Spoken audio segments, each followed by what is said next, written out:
Heaven? Where is that? Heaven is the center of the universe, the center of all things. God must be wonderful to have created all these beautiful things. He is the personification of love and compassion, power, justice, kindness, all that is good. But why did he create me? You are to have dominion over the earth, rule the animals, the birds, and fishes, control the elements. You are the prince of this world. I am? Oh, I'd like to see some of the elements, and the earth over which I am to rule. May I? Look around you, Adam. Beautiful. Beautiful. Here is one of the animals God created. Oh, what a pretty little creature. May I pick him up in my arms? You are the prince of this world. You may do as you wish. Come to me, little fellow. Oh, my, but you're soft and warm. And what a fluffy little tail you have. What is his name? He has no name. God wishes you to name the animals. Wonderful, wonderful. I'm going to name this little fellow Rabbit.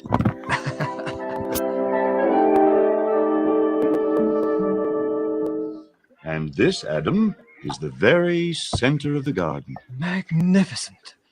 And what a beautiful pool of water. Crystal clear. From this pool flow the 4 rivers that water the garden. Oh, and that tree. How grand and majestic. That is the tree of life. Its fruit imparts life. May I eat some of the fruit? You may eat of every fruit in the garden except one. That tree over there. It is the tree of knowledge of good and evil. You may not eat of it. It isn't good for food? God forbids you to eat it. If you do, you will. Well, God is my creator. I will gladly obey him in all things. I will not eat that fruit.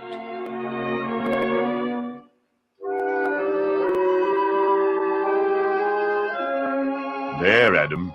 You have seen all the garden. Hello there, little fella. You're a friendly little creature. I wish you could talk. In one sense, animals do talk, Adam. They do? If you study them carefully, their habits and ways, you will discover that you can understand them. This animal, for instance. See if you can understand him. All right. First, though, I'll name him. Let's see. Dog. Yes, dog. That's just the right name for you. All right now, doggy, let's talk. How would you like to come along as we look around some more? Would you like it if we didn't take you along? You wouldn't, huh? Well, I can see you're going to be very close to men. Perhaps man's best animal friend. Well, come along then and we'll name the rest of the animals.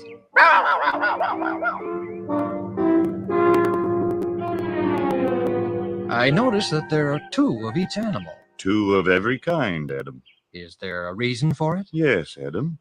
The 2 are male and female, created thus by God as companions to each other and to replenish the earth. Oh. Well, there aren't 2 of me. I know, Adam. Why?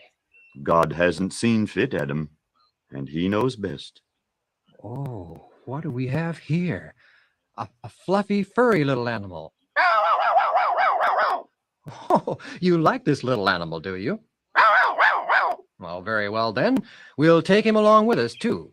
And I'll name him, Cat.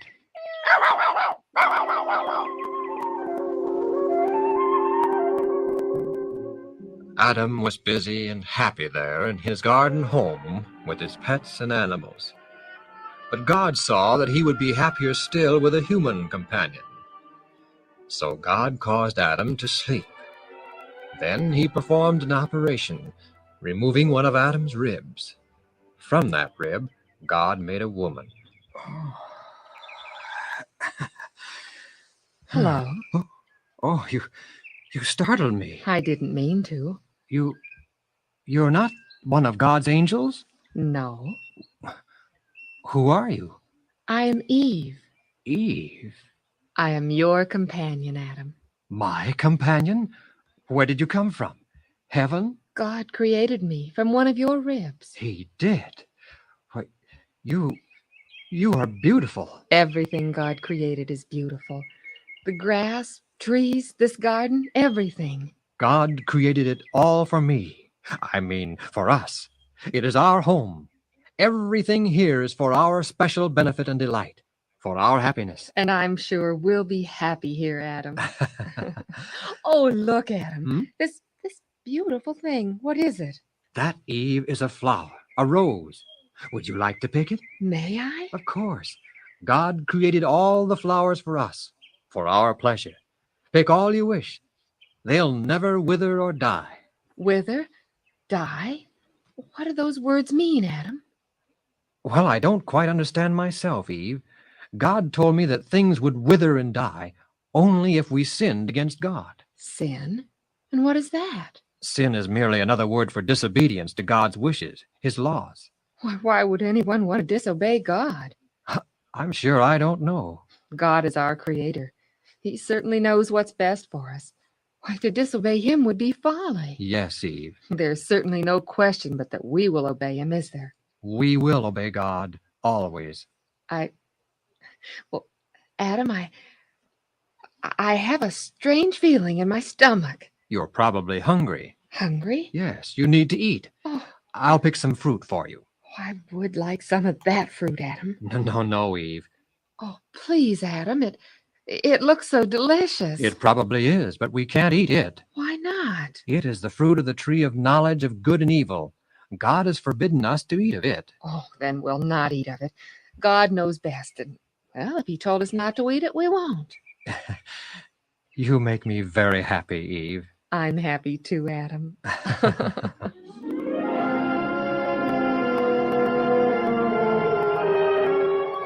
And so began life for Adam and Eve in the Garden of Eden. One day, while Adam was pruning some vines, Eve, contrary to God's warning, wandered away from Adam's side. Before she realized it, she was in the very center of the garden, looking up at the fruit of the tree of knowledge of good and evil. Oh, what beautiful, delicious-looking fruit. I wonder why God forbade us to eat it. Oh, well, God knows best, and if he says Excuse me, did God forbid you to eat this fruit? Yes. What? Who's speaking to me? A friend. I don't see anyone. Where are you? Up here, high up in the tree. Why, I still don't see anyone. Don't you see a serpent? Yes, but, well, serpents can't talk. Ah, but you're mistaken, Eve. I'm a serpent, and I'm talking. Oh, but Eve, tell me, did God really forbid you to eat the fruit of this tree? Yes. Oh, why? If we eat that fruit, we'll die. God told you that? Yes. Well, God did tell us that. Oh, my dear Eve, you're beautiful, but you're not very wise. Do you want to know the real reason God doesn't want you to eat this fruit? Well, he doesn't want us to die. Oh. Well, then why did God tell us not to eat? Because he doesn't want you to be as wise as he is. Oh, now what's that got to do with it? If you eat this fruit, Eve, you will become as wise as God himself. I don't believe you. Oh, I speak the truth. I can prove it. Oh, Well, look at me. I'm a serpent, and yet you're amazed that I can talk. Do you know why I can talk? no. Because, Eve, I ate this fruit. You ate this fruit? And if it will do all this for me, Eve, a serpent, why, think of what it will do for you, a human being. God said if we even touch the fruit, we'll die. Oh, nonsense, Eve. You won't die. You'll become wise as God himself. I don't believe you. I speak the truth, Eve. Here, take some of the fruit. See, you're touching it now, and you're not dead. I'm not, am I? Now eat some. Eat just a little bit, and you won't die either. Go on. Eat some. Well, a little bite won't hurt, will it? Of course not. All right, then. Just a tiny bite. That's the spirit, Eve. There. That's the way. Does it taste good, Eve? Yes. Yes, it tastes very good. See, I told you it would. Now go on. Eat another bite. All right. A bigger one this time. And that's it. Now eat all of it. Eat it all. Yes, I will. Oh, this is good fruit. Oh, and why don't you take some to Adam and get him to eat it too? I will. Yes, I will. We'll both become gods. Now, see there, Eve. See how wise you are already? And free, like God himself. From now on, Eve, don't let anyone, not even God, tell you what to do or what not to do. Eat what you want to eat and do what you want to do. You're wise now, and you can rule your own life. Oh, serpent, I'm so happy. I'm going to take some of this fruit to Adam. Good. Oh, but please don't leave. I won't. I want Adam to come back and meet you. Oh, don't worry, Eve. Adam will meet me many a time.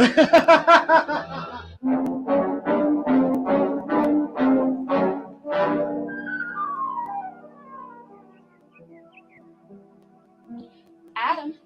Adam. Oh, Yes, Adam. Eve. I was wondering where... Why, Eve, what's the matter? You look excited, almost frightened. I am excited, Adam. I just had the most thrilling experience. I talked to a serpent. You what? I talked to a serpent, a snake. A rather one-sided conversation, I'd say. No, the serpent talked too. The serpent carried on a conversation. Isn't it wonderful, Adam? Eve, what have you done? Tell me exactly what happened. Well, I was standing there under the tree of the knowledge of good and evil when all The at tree once of the knowledge of good and evil. Eve, what have you done? talked to a serpent. He was up in the tree, Eve, and I... he must be the enemy God warned us about. He's our friend, Adam. He said so. Eve, did you eat the forbidden fruit? Eve, What? did you eat the forbidden fruit? Yes, I did. No, Eve, you didn't. You couldn't. I did. And I'm not dead either. I'm not going to die. The serpent said I wouldn't. He is the enemy God warned us about. Nonsense. Here, Adam, I brought some of the fruit for you. Eat it, and together we'll become gods. No, Eve, I can't eat it. We'd die. We'd both die. I've already eaten it, haven't I? And I'm not dead. Oh, please, Adam. No. If you love me, you'll eat it. I do love you, Eve. I love you very much. But I cannot disobey God. You love God more than you do me. Oh, Eve, don't be ridiculous. Ridiculous? You don't love me, or you wouldn't talk to me like that, Adam. Eve. Oh, all right. Give me the fruit. I'll eat it. Together we'll die. Together we'll become gods, Adam. Together we will die. It tastes good. It's very good. I told you. Maybe you're right. Maybe this fruit will make us like gods. Oh, Adam, isn't it wonderful? Yes, Eve. No, it can't be true. Oh, Eve, we have sinned, and God will punish us. Don't be absurd, Adam. Eve, God's presence has already left us. Feel the air. It's becoming chilly, cold. Oh, Adam, I'm afraid. Look, even the robe of light has left us. Oh, Adam, what do we do? I don't know, Eve. You should have thought about that before you ate the fruit. Are you blaming me for this? I'm blaming no one. It's your fault. You let me go near that tree. I let you go. Yes. You sneaked away when I wasn't looking. I did not. You did. I did not. You did, and furthermore, if you had any sense, you wouldn't have been fooled by a serpent. So now I don't have any sense. That's right. Don't you dare yell at me, Adam. Who's yelling? You are. I am not. And you're mean to me. I am mean to you. I wish I were dead. Dead? Well, Oh, Eve. See what sin has already done to us. We're quarreling and fighting. Yes, you are quarreling, aren't you? It's the serpent, Adam. Yes, it's I, Eve. Get out. You have no right in this garden. I have every right, Adam. I'm the prince of this world, and I intend I am the prince of this world. Oh, you were, Adam, you were. But when you yielded to me by eating the forbidden fruit, you yielded to my superiority. You lost dominion of this earth, and I took over. Now you will do as I say. Leave this garden at once. You are God's enemy, our enemy. The enemy of God? Yes. You see, God and I had a war in heaven once, Adam. He won that war, but I'll win the next one, the one here on earth, the one that started when you ate the fruit. And someday I shall rule from God's throne, master of the universe. Yes, I'm God's enemy. Leave this garden. I command you to leave. I command, and you obey. In the name of God, I command you to leave. No, don't say that. Don't use that name around me. I don't like it. I can't stand it. In the name of God, leave this garden at once. All right, Adam. I'll leave, but I'll be back. Plenty of time. Adam, I'm afraid. We have need to be afraid, Eve. But let's always remember, if we call on God, we can overcome the adversary, just as we now overcame him. Look at these flowers, Adam. They're not pretty like they were. They've withered and died. Will this death happen to us? The penalty of sin is death. Soon after this, Adam and Eve were told that they would have to move from the garden. Move from the garden? But we can't move. This is our home. You have sinned. As sinners, you have no right to this perfect paradise home. But I don't want to leave. Does the Lord still love us, even though we have sinned? The Lord still loves you, and always will. Then why is he making us leave our home? That doesn't sound like love to me. Eve, forgive her for the way she is acting. She is wrought up and sad, doesn't realize what she's saying. All heaven is sad, but there is no other way. You must leave the garden. Will we wither and die like the flowers? The wages of sin is death. The moment you sinned, that very moment, you began to die, to grow old. You started on the downhill path to death in the grave. Is there no hope for us? No salvation? Yes, Adam, there is hope. God will someday send his only begotten Son to save you from your sins and redeem the lost world. When will this be? The exact time is unimportant. Until the Savior does come, you and Adam will go outside the garden and start a new home. Invite God to be its ruler, and you will have a happy home. We will do as you say. How is the Savior to come into the world? He will be born as a babe. Will I be his mother? I cannot reveal that to you, Eve. Come, Eve. We must go outside the garden and start a new home. A happy, God-fearing home. Yes, Adam.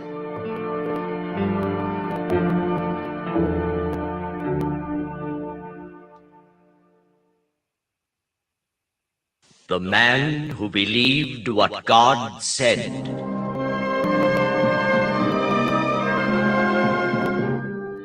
For many years, Noah has been warning the world of an impending flood. At the same time, he and his 3 sons work untiringly to build a great boat to house people and animal life during the storm. There comes Noah now. Yeah. Oh, those 3 young men following Noah on the platform are his 3 sons, Ham, Shem, and Japheth. Those 4 women back of the platform are probably Noah's wife and his 3 sons' wives. People, quiet, please. Friends, I am Shem, eldest son of Noah. It's my duty and great pleasure to introduce Noah, my father, chosen of God to herald the coming flood. Friends, by this time it is common knowledge that this ark is being built as an ark of safety for all those who will choose to be saved from the soon coming flood. God is a God of love, He is not willing that any shall perish. Even now, if the world would repent and turn away from its sins and evil doing, God would spare the earth from the flood. But God is also a just God and a powerful God. He will not be trifled with, nor continue his long suffering with sin and wrongdoing forever. If men choose to continue in their evil ways, he will most certainly destroy the world with a flood from which God will escape.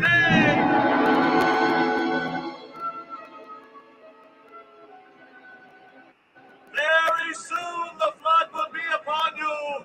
Not many more times will I be able to warn you.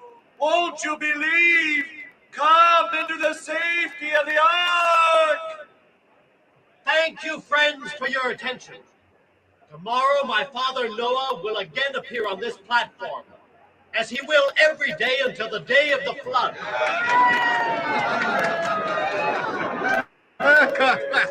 Oh, well, come on. It's all over. Let's go. Before we return home, excuse us for a few moments, will you? Oh, surely, but I'll be right here when you get back.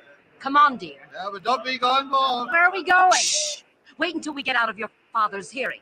I don't want him to know where we're going. Oh. Did you notice those 4 women back of the platform? While Noah was speaking? Yes. What about them? One of them was your sister. It was. I didn't notice. I did. We're going to find her and talk to her.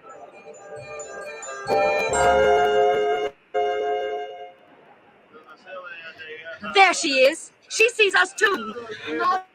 Sis. Hello. What are you doing here? More appropriately, what are you two doing here? Your father brought us to hear Noah and to view the ark. Father came and brought you? Oh, this is a surprise, Mother.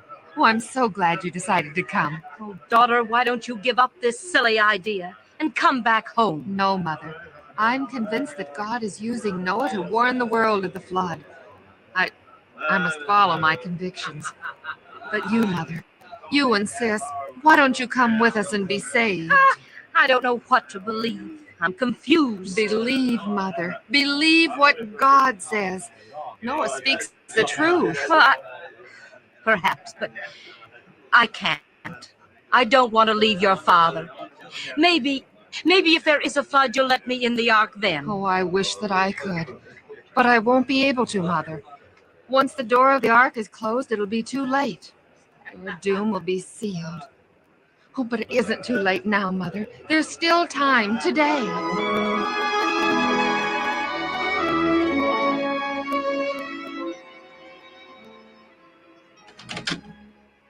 Mother, Yes, dear. I just heard. Sis is married. She married Shem.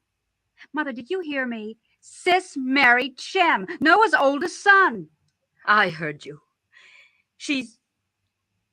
Hey,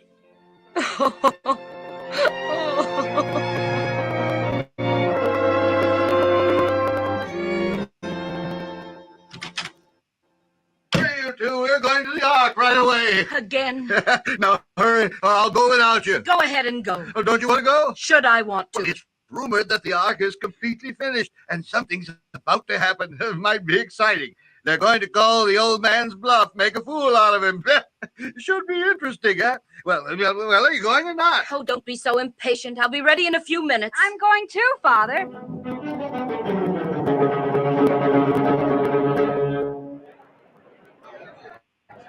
People, my dear people, the ark is finished. Every part of it just as God directed.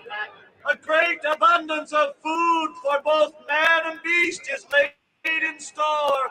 Now, once more, All you need now is some people and animals, eh, Noah? Need some help to round them up? once more, my people, I plead with you. Accept God's last call of mercy. He loves you. His great heart yearns to save you. He has provided a way of escape for you. For 120 long years, he's waited for you. Is there not one who will enter the ark of safety now? Now, while the door is still open. Just a minute, friends. As one of your leaders, a representative of the masses, I say, don't be alarmed by what this man is saying. The threatenings of God are for the purpose of frightening you. But you need not be alarmed.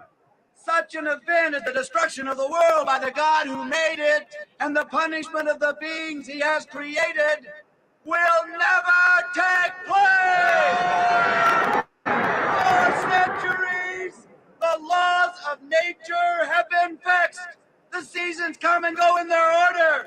The earth has always been watered by a mist or dew.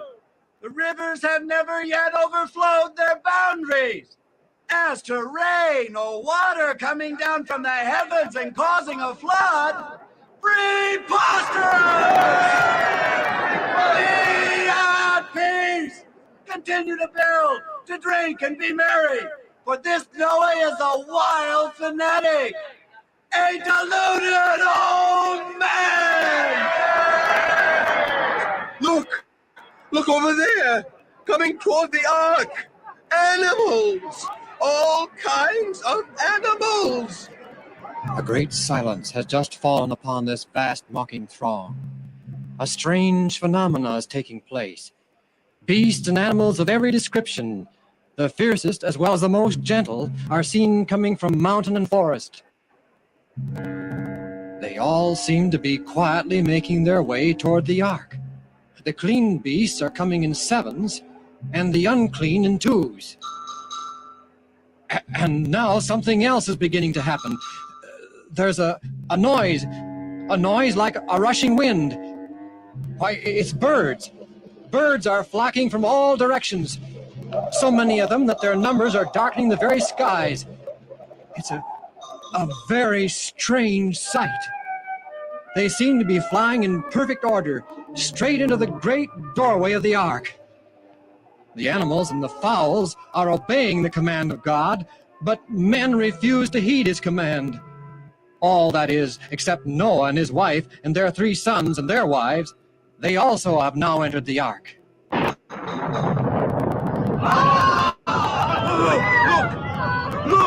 There's a dazzling light by the door of the ark. The door of the ark is closing all by itself. Maybe an angel from heaven is closing the door. Noah and his family are inside the ark. I'm glad our daughter is in there, too. I'm afraid. We have need to be afraid. There is going to be a flood.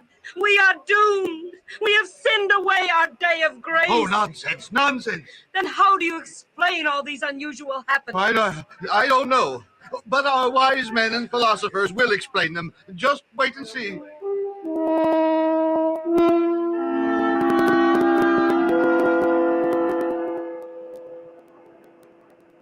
Friends, I have been chosen as the spokesman for your leaders, your elders and wise men. They have instructed me to assure you that there will be no flood.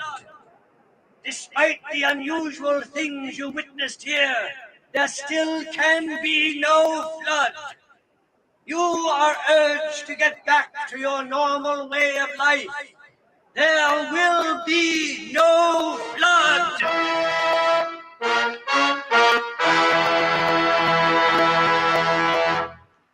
For 7 days after Noah and his family entered the ark, there appeared no sign of the coming storm.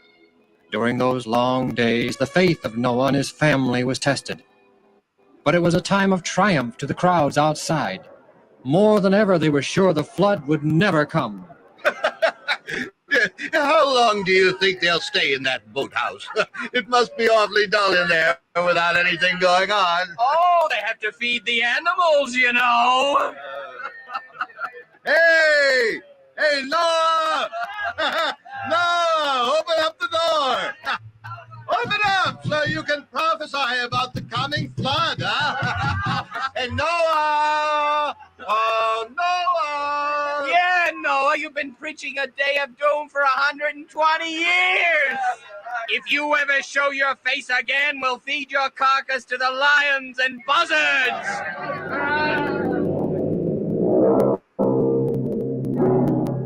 On the 8th day, Dark clouds overspread the heavens. What is it? Beginning of the flood! That's what! Then came the muttering of thunder and the flash of lightning. Soon large drops of rain began to fall. Maybe there will be a flood. The world had never witnessed anything like this, and the hearts of men were struck with fear. Darker and darker grew the heavens, and faster came the falling rain. There is going to be a flood. What'll we do? I'm going to make my sister let me in the ark. It's too late. Remember what she said, that once the door was closed, no one could get in. I know what I'm going to do. I'm going to tie myself to the ark. If it's saved, then I'll be saved too. It won't do you any good. There's nothing we can do to save ourselves. There's no use even to try. Well, I'm going to try. Lots of people tried in vain to save themselves. Many pleaded to be let in the ark, or endeavored to break in. Others fastened themselves to massive trees on lofty mountains. Some lashed themselves and their children to strong animals, believing that the animals would climb to the highest points to escape the rising waters. But all in vain. The storm increased in fury. The fountains of the deep were broken up, and the windows of heaven were opened.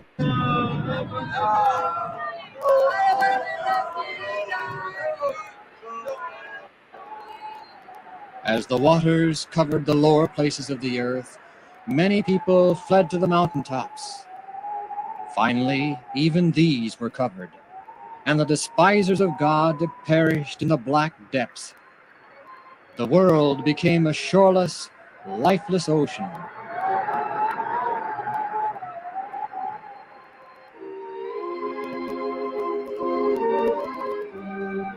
Inside the ark was peace of mind and safety, and thankfulness to God, that God is not only a God of law and justice, but also a God of love and mercy. O great and merciful God in heaven, we thank thee for saving us this day from destruction. Now, wilt thou sustain us through the trying days and weeks that lie ahead? Preserve the ark and its cargo of living creatures as it is tossed about by the angry billows. And when these waters shall subside, may we continue always to worship and obey thee in all things. O God, may thy mercies and wondrous love abound forever and ever.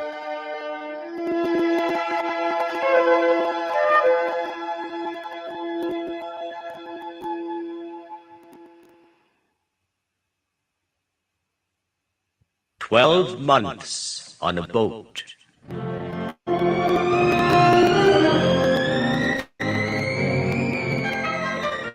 Holy Scripture says, "And rain fell upon the earth 40 days and 40 nights, and the waters increased, and bore up the ark, and it rose high above the earth. And waters prevailed above the mountains, covering them 15 cubits deep." it often seemed to the family within the ark that they must perish, as for 5 months their boat was tossed about. It was a trying ordeal, but Noah's faith did not waver.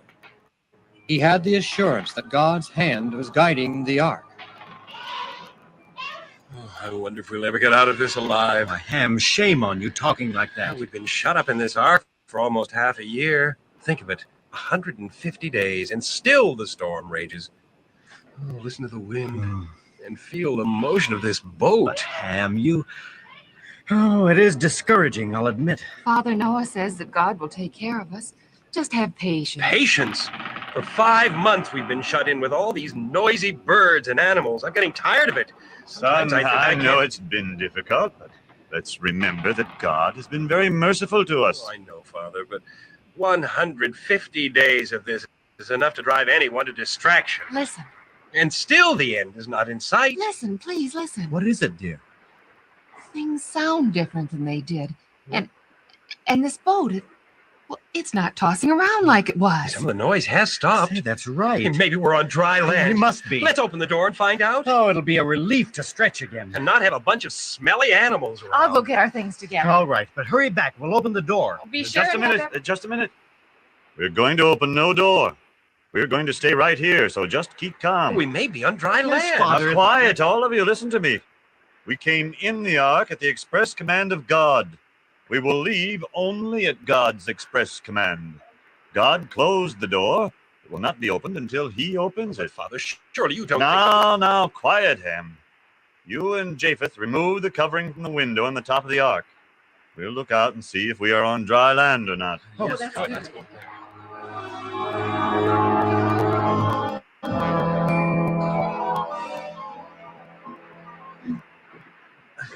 Steady. I think I got it. There, the window's opened. What do you see? Can't see anything yet. Shem, you crawl up in the window and tell us what you see. Yes, sir. Let's get up here. I really do want to know. The sky, it's blue and clear. Oh, the storm's over at least. I can't see if the ark's on water or not, but evidently it is because I see water everywhere. We seem to be floating on a sort of a lagoon. I can see the tops of mountains all around us. The Lord is protecting us. He has caused the ark to drift into this spot protected by a group of mountains. We can't get out of the ark yet? No, the tops of the mountains are the only land showing. How soon will it be dry enough to go outside? Well, it's hard to say, daughter. But at the proper time, we'll leave this ark and start life again on the earth.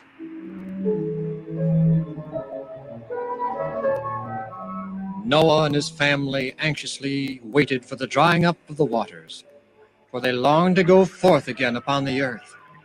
Finally, on the 40th day after the tops of the mountains became visible, they sent out a raven. All right, Ham. Let the raven loose. There it goes. What good is it going to do to let the raven loose? The raven is a bird of quick scent. If there's dry land, the raven won't be back. Oh, I see. The raven isn't even flying away. He's just flying back and forth around the ark. Evidently, he doesn't detect any dry land, which means we'll have to wait longer before disembarking. Let the raven in again. Yes, sir.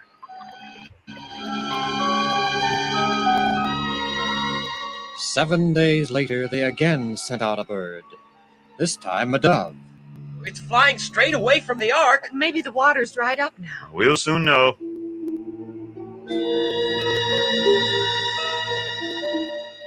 Oh, here it comes back. It's still not dried up. Evidently not. All right, Ham. Let the bird in. A week later, Noah again sent forth the dove. Oh, here it comes back. I thought surely the water would be dried up by this time. One of these days it will be. Just be patient. The dove! The dove, it's got something in its bill. Something in its bill? What? Oh, just a minute now. I'll be able to see what it is. Oh, I wonder what it can be. It's an olive leaf. An olive leaf? A green one. Oh, at last. The water is dried up and vegetation is springing forth. Oh, wonderful news at last. The hopes of Noah and his family were again revived. And Noah removed the covering of the ark, and behold, the face of the ground was dry. Oh, wonderful. Praise God. Still, they waited patiently within the ark for nearly 2 more months, waited for God's command to leave the ark. At last... Look at that bright light. Yes, and the door of the ark, it's being opened.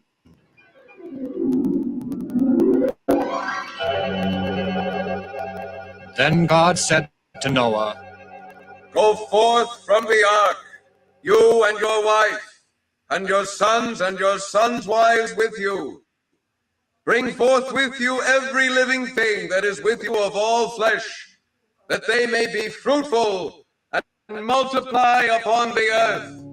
in the joy of being released from the ark, Noah did not forget him by whose gracious care they had been preserved.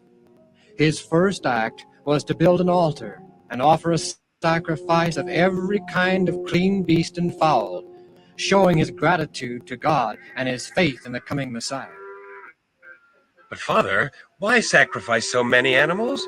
We preserved these animals at great labor and expense. Oh, surely God doesn't expect us to waste them on sacrifices. Son, our first consideration always should be of God. We should cheerfully give him the first fruits of our labor. Every gift to us from God should be acknowledged by gifts for him and acts of devotion. We will sacrifice one each of the clean animals and fowls. And when the Lord smelled the pleasing odor, the Lord said in his heart, I will never again curse the ground because of man. While the earth remains, seed time and harvest, cold and heat, summer and winter, day and night, shall not cease. And God blessed Noah and his sons. Sometime later, Look, all of you. Over there in the eastern sky, another storm's approaching. Another flood coming, we'll all be killed. Look, there's a beautiful colored bow in the sky. I've never seen anything like that before. It's amazing. Father Noah, does it mean that we'll have another flood? I don't know what it means. I know only that whatever comes, it will be God's will. and God said to Noah and to his sons with him, Behold, I establish my covenant with you and your descendants after you. Never again shall all flesh be cut off by the waters of a flood to destroy the earth. This is the sign of the covenant which I make between me and you, and for all future generations. I do set my bow in the cloud. When I bring clouds over the earth and the bow is seen in the clouds, I will remember my covenant, and the water shall never again become a flood to destroy all flesh.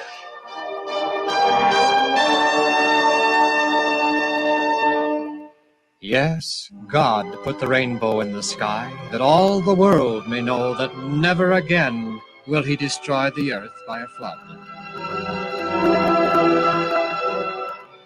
Not long after this, Well, I think it's time we're building permanent homes, don't you? Oh, yes, Father. All right, sons, all three of you.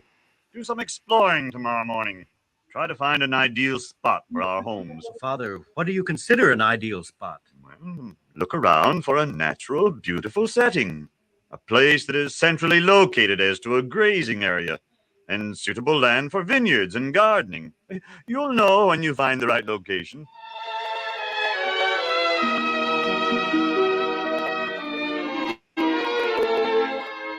Well, sons, have any success? Yes, Father, but, well, we're disappointed in what we found. Oh? Well, everything's changed from what it was before the flood. Nothing's the same. Nothing at all. What do you mean? All the mountains aren't pretty anymore. They're rugged and precipitous, jagged. Even the valleys and hillsides, they're ugly.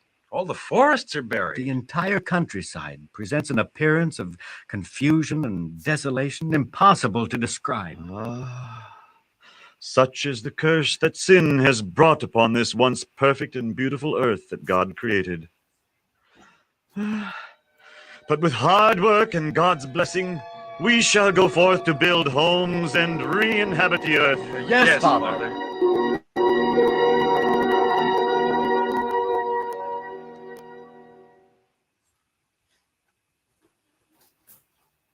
The Call of Abraham.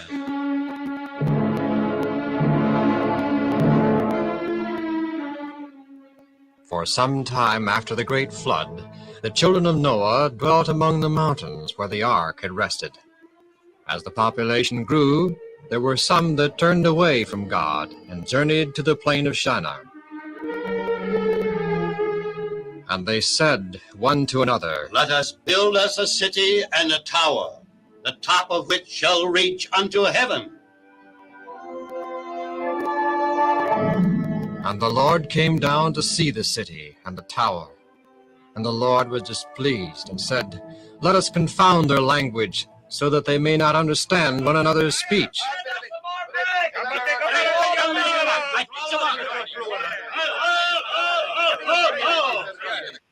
What's the matter with you fellows? Sounds as though you've got rocks in your mouth.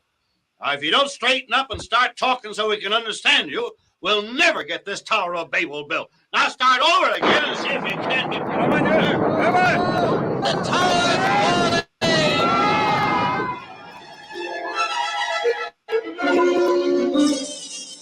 Thus the people that had revolted against God were scattered abroad upon the face of all the earth. But Noah, with his son Shem, remained true and faithful. Shem, my son, I am about to die, being 950 years of age. After my death, you will become the patriarch of our family. You yourself, before the flood, have talked many times with Methuselah. Methuselah spent many years with Adam, so you know full well the origin of sin and its terrible consequences. You, my son Shem, must be the caretaker of God's truths and his laws for future generations. Shem, remember Ham and Japheth, thy brothers. Remember them. Be true, always, my son.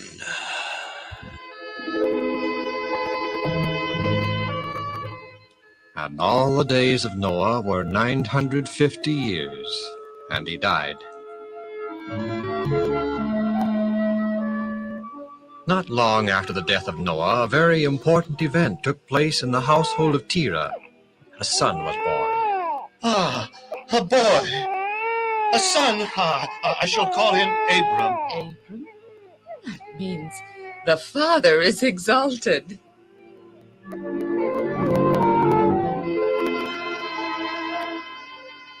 Years pass, and then another important event took place. Abram was married. You are now my wife, Sarah. Think of it. My wife. I'll try to be a good wife to you, Abram. With love for God and for each other, we'll have a happy home. I do love you, Abram. I love you, Sarah.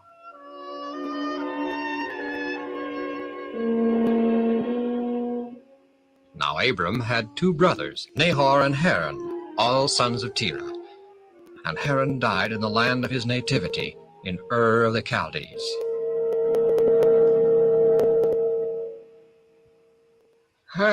Son, I am the patriarch of this family. According to custom, I am the leader and recognized authority in making family decisions. However, on this occasion, I stand aside while Abram, Terah's son, speaks to you about a certain matter. He has my consent and blessing to take over this informal meeting. Abram. Thank you, Grandfather Shem. I need not point out that superstition and heathenism is all about us. In fact, and this is the sad truth, the seductive influences of this trend away from the true God has penetrated even into this family, this household.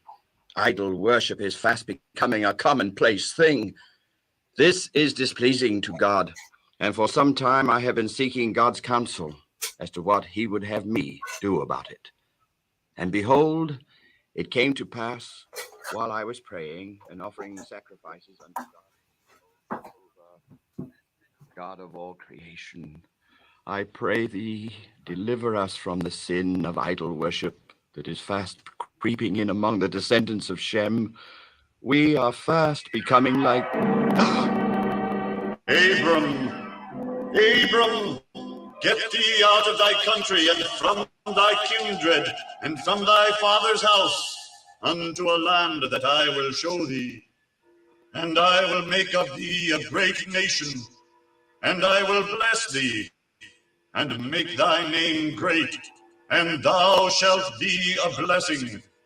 And I will bless them that bless thee, and curse them that curseth thee. And in thee shall all families of earth be blessed. Grandfather Shem, Father Terah, and Nahor my brother, it was God who spoke to me. He has commanded me to go to a land that I know not.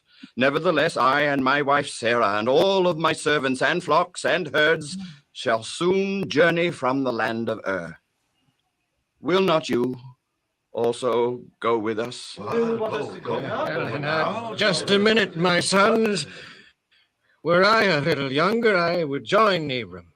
But you, my sons, are young and full of good health. Who among you will join Abram?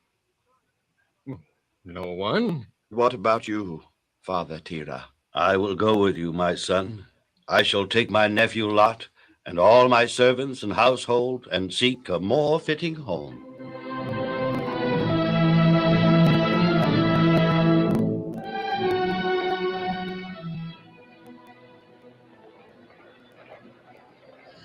I hope, my husband, that you're doing the right thing, leaving her like this. Sarah, dear, I'm sure of it. God is leading, we will follow. He will show us a better land, a place where we can worship him undisturbed. Perhaps there is no such place, Abram. No such place in all the world. You must remember, dear, that we and were only a very small part of the descendants of Shem. What about the descendants of Ham and Japheth? At the destruction of the Tower of Babel, they were scattered abroad over the entire earth. By this time, they'll have multiplied and become many in all corners of the earth. Perhaps. Yet we must not question God's leading.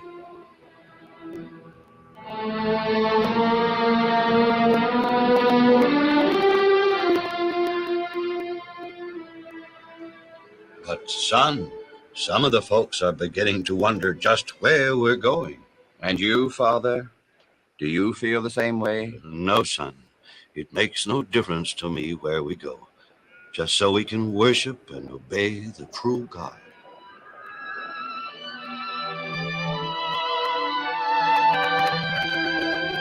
Abram, your father wants to see you.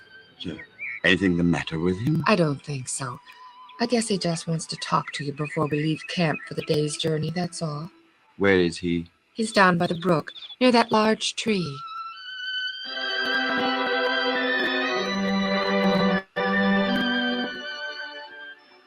Father, you look ill. No, just tired, weary, getting old, I guess. Oh, you're not old, Father. I'm nearing the 200 mark. Anyway, I didn't ask you to come here to talk about me. I was wondering, in the night I got to thinking, what do you think of this land? Here? Yes, right here. Are you contemplating remaining here? Well, what do you think of it? I mean, the land, the scenery, the people. I haven't seen many people. Hardly any at all. And the land, the scenery, it's beautiful, it's magnificent. It looks like good soil. Yes, might be very productive. And there's water here and plenty of room. Yeah, might be a good idea at that, to stay right here for a while. Make our home here. I'm getting old, son. Too old to journey about, and I want a home. A place to rest and enjoy my children and grandchildren. Abram, my son, let us remain here.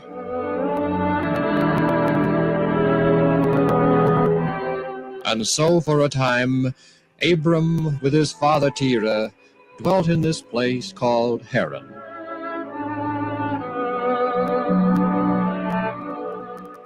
And the days of Terah were 205 years, and he died in Haran and was buried there. After the death of Terah, the divine voice again spoke to Abram. Abram, get thee out of this country and from thy kindred and from thy father's house, and go unto a land that I will show thee, and I will make of thee a great nation. You're a man of faith, Abram. Faith? The Lord said go, and I'm going.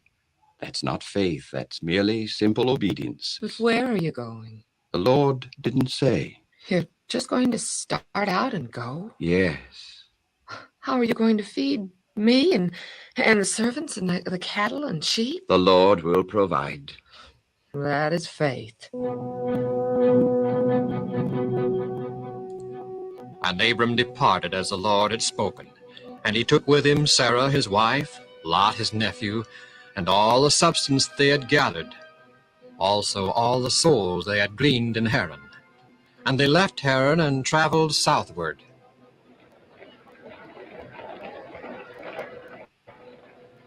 For days and days they traveled, farther and farther south, until finally they came upon a beautiful and fertile valley set between two mountains. Are we going to live here? Well, we'll camp here for a few days. Abram, look at the valley. Beautiful grass, olive groves, springs, and fig trees and pomegranates, grape vineyards, and plenty of pastures for the herds. Oh, Abram, what better place to make our permanent home? Well, as you said, this is a beautiful spot, but look, inside the olive groves, what do you see?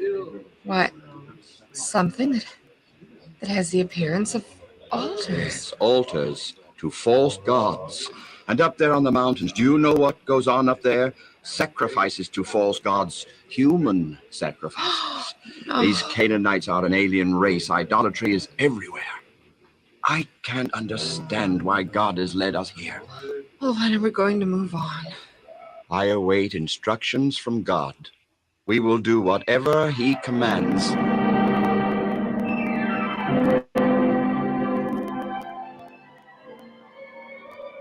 Abram, unto thy seed will I give this land.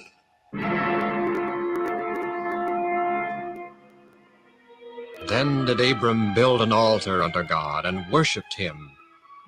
The weary traveler was much encouraged by the assurance that the divine presence was with him.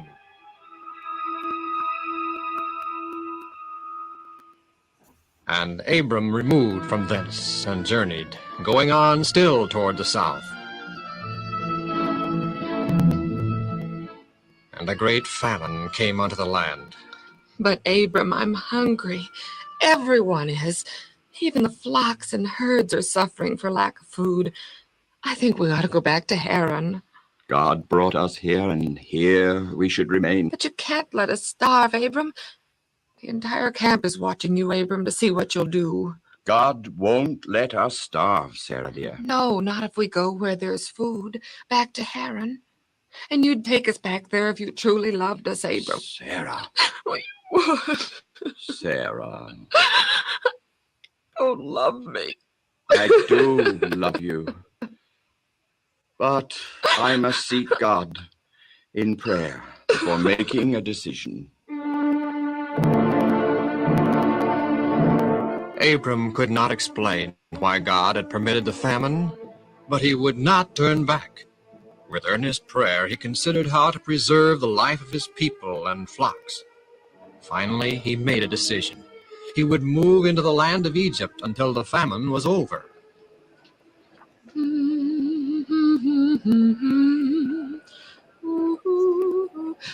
Abram? Abram? Oh, yes, Sarah. Something troubling you? Sarah, do you really love me? Of course I do, Abram. Very much. Enough to save my life? Save your life? From what? From the king of Egypt. Oh, I'm Abram. serious, Sarah dear. When King Pharaoh sees you, he'll want you, and wanting you, he'll get you.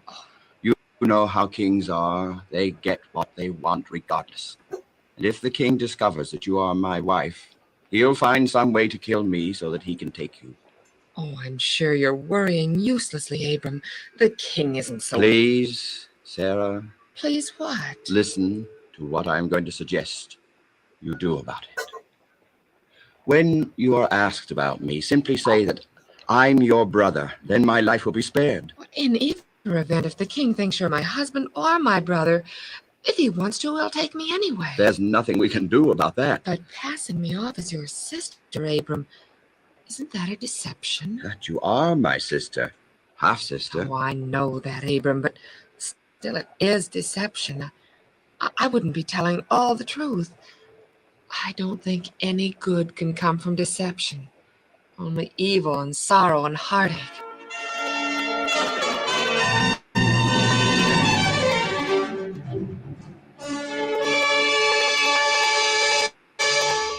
Abram, prince of Canaan, to see his majesty, great monarch of all Egypt, son of the gods and benefactor of mankind. Prince Abram, come forward. Long live the king. Long live the king. Welcome to my country, Prince Abram. If it please his majesty, I should like asylum here in Egypt until the great famine in Canaan is at an end. Well, I'm told, Prince Abram, that you're a man of great wealth, with large flocks of sheep and herds of cattle. Is this true? In a very modest way, Your Majesty. Well, your request is granted, Prince Abram. Egypt is proud to welcome you into its borders. You will be accorded every courtesy. Make yourself at home, Prince Abram. Thank you, Your Majesty. Prince Hotep, you will escort Prince Abram and his entourage to the land of honor. Yes, Your Majesty. This way, please, Prince Abram. Long live the king.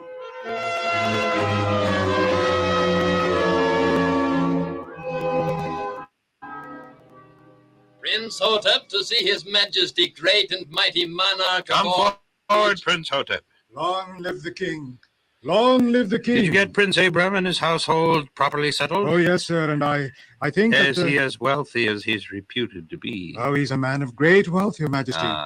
And also of great understanding and discernment. Did you perchance talk to him about his religious beliefs? Prince Abram told me all about his God, Your Majesty.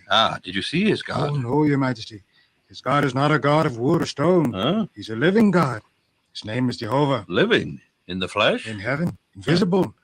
And, but Your Majesty, I wish to... I wish to inform you for very special consideration. Yes, what do you mean? Your Majesty, there is in the camp of Prince Abram a very beautiful, a very desirable young woman.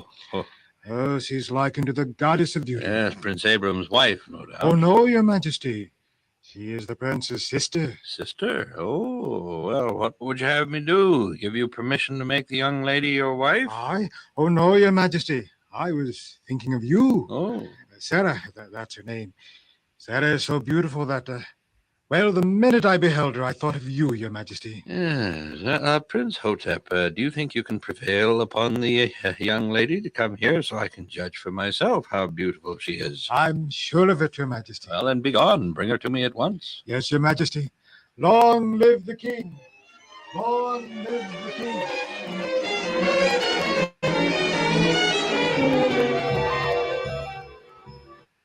What will I do, Abram? You'll have to go to the palace with the man, as the king wishes. I told you only evil can come from deception. Nothing evil has happened. The king merely wants to see for himself if you're as beautiful as he's been told. He wants to add me to his long list of wives. Well, that's better than killing me and then still making you his wife. You don't seem to care about me. How do you think I feel, becoming the wife of a foreign king? I'm your wife, Abram. I love you. But you, all you care about is saving your own life. Oh, Sarah. It was wrong of me to try and deceive the king. I can see that now. I will confess my sin to God, and then I shall pray without ceasing that God will let no harm come to you in the king's palace. Somehow, Sarah, God will rescue you from the clutches of the king. As you appear before the king, have faith. Believe that God will rescue you. And forgive me, Sarah, for the mistake I've made.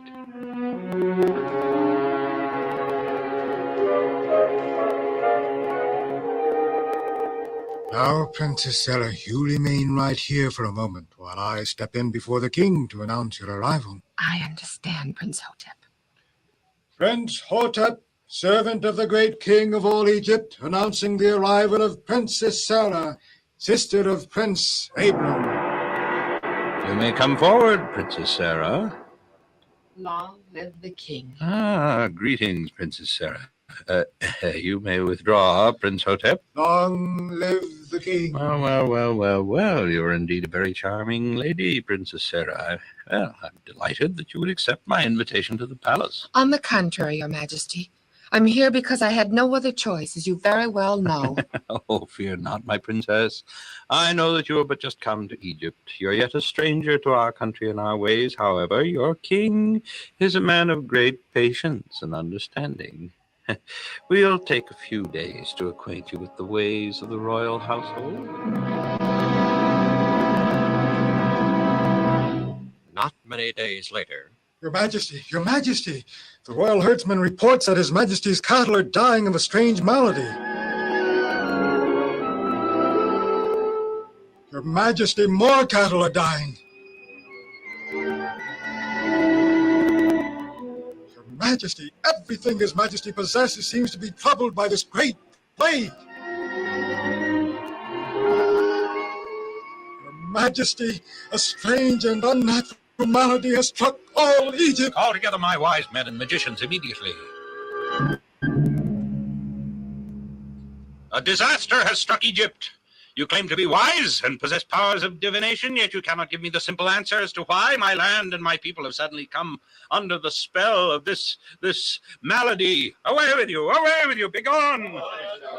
Your Majesty. Yes, Prince Hotep, what do you want? I can answer His Majesty's question. You know the reason for this malady? Your Majesty, a deception has been perpetrated against you and your people. A deception? Who would dare do such a thing to me? Off with his head, whoever it is. Be it known to His Majesty that the deceiver is Prince Abram. Huh? Prince Abram? Prince Abram of Canaan? The same, Your Majesty. Well, what sort of evil could he possibly plot against me? It is Princess Sarah, Your Majesty. Huh? The princess? Well, what about her? She's the wife of Prince Abram. The wife? She's his sister. She herself said so. Abram instructed her to, Your Majesty. Shall I have him beheaded, Your Majesty? Beheaded? No. He's our guest. We cannot But Your ill-treat a Majesty, he guest. deceived you, and he's the one Prince who's Hotep, responsible. go fetch Prince Abram before me at once. Yes, Your Majesty. Be gone! Long live the king! Long live the king! Lackey, when Prince Hotep arrives with Prince Abram, have them brought to my private chambers. I wish to be alone with Prince Abram. You may leave. Yes, Your Majesty. Long live the king! Prince Abram, you deceived me, didn't you? Yes, I did, Your Majesty. Ah, then it's true that Sarah's your wife, not your sister. She is my half-sister, Your Majesty. Yes, but she's also your wife. Yes, Your Majesty. Prince, you're here in Egypt as a guest. Now, we feel responsible for your safety and welfare. I cannot let harm come to you, but I'm very disappointed in you. You deceived me. Almost let me make the grave mistake of marrying Sarah when she already has a husband. Why have you done this to me? Why? I shouldn't have, Your Majesty. Well, I'll tell you why. Princess Sarah is very beautiful. You knew I'd desire to take her to be my wife, and you were fearful that I'd take your life. That doesn't speak very highly of your opinion of me, does it? I'm sorry, Your Majesty. Sorry? Being sorry doesn't make up for the plagues that have stricken my cattle and my household, does it? No, Your Majesty. Does the God you worship condone deception? No, Your Majesty. Well, then why did you do it? By the way, Prince Abram, is your God really that powerful? Powerful enough to bring calamity upon me and my people just to save your wife from becoming my wife? The God of heaven is all-powerful, Your Majesty. He protects those who serve and worship him. Yes, well, I don't think you've served him very loyally. I have confessed my sin, Your Majesty. God has forgiven me. Yes, well, I'm not your God, and I can't forgive you. I understand. I'm afraid to let you remain here, Abram. If anyone in my kingdom were to harm you in any way, your God would again bring judgments upon me and my house. I can't take that chance, so I must ask you to leave Egypt. Yes, Your Majesty. Prince Hotep, he'll see that you're safely escorted to the border. Yes, Your Majesty. See that a company of soldiers is made ready immediately to escort Prince Abram and his retinue to the border of Canaan. Yes, Your Majesty. Long live the king! Long live the king! I suppose you're anxious to be reunited with your wife. That I am, Your Majesty. Well, remain here. I'll send her in. You're very kind, Your Majesty. Goodbye, Prince Abram.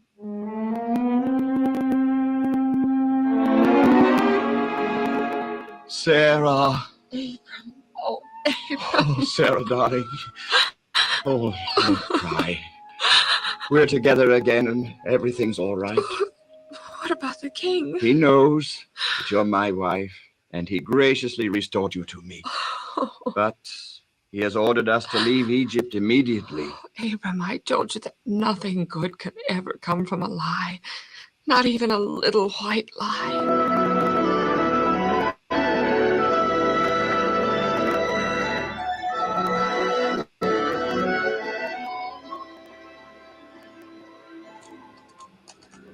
Detail, hold! This is the border of Canaan, Prince Abram. Yes, I know. And I'm very grateful to you and to your king for this kindness. May your God watch over you, Prince Abram, and bless you. Thank you. Goodbye, Prince Hotep. Goodbye, sir. Goodbye, Prince Hotep.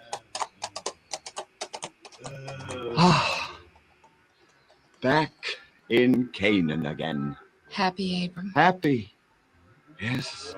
Happy that God has forgiven me for a grave mistake. And happy that he has brought you safely back to me again. Oh, Abram. Yes.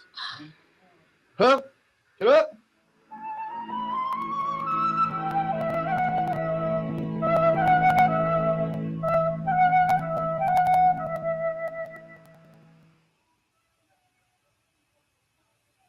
Sodom.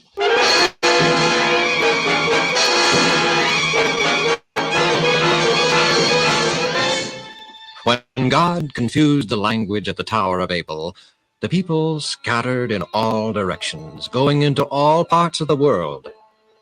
Canaan, the grandson of Noah, moved westward and settled near the great sea. This is a goodly land. We will settle here. You, Sidon, my firstborn son, will choose whatever land you desire from the northernmost part of the great sea to the southmost part. The rest of you, my sons, will choose according to your ages. We will occupy this land, control it forever and ever. Most illustrious father. Yes, yes, Sidon, my firstborn, speak up. Here in this land of plenty, shall we worship the God of heaven? The God of heaven? Who's he? Oh, surely my father jests. Listen, all of you, my sons. I worship no being. I reverence and worship money, wealth, power, pleasure, and luxury. Do you understand? Yes, my father. Above all, forget about God. Our fathers before us obeyed God, and what did it get them? Death. Death is ordained for all. So while you live, enjoy yourselves.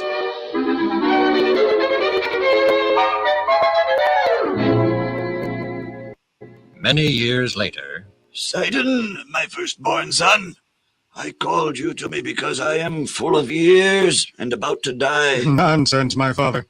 These old bones of yours are good for many a year yet. Son, listen to me. Perhaps I was wrong. Perhaps, after all, it is best to believe in the God of heaven and obey his voice. You're hysterical, father. Out of your head. No, son. I'm just getting close to my grave.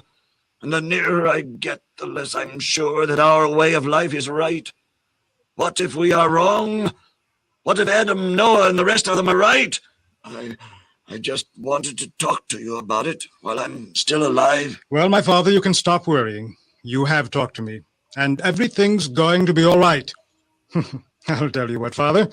Come with me back to my cities. We'll make you forget that you're up in years.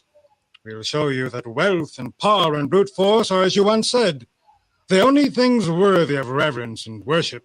I've heard about your cities, my son. Best place on all the earth to live. It's said that you have respect for no one or no thing. Excepting wealth and leisure, and the giving of oneself over to a life of pleasure and passions. Oh, come back with me, my father, and see for yourself. Yes. I think I'd like to see Sodom and Gomorrah. You'll love them.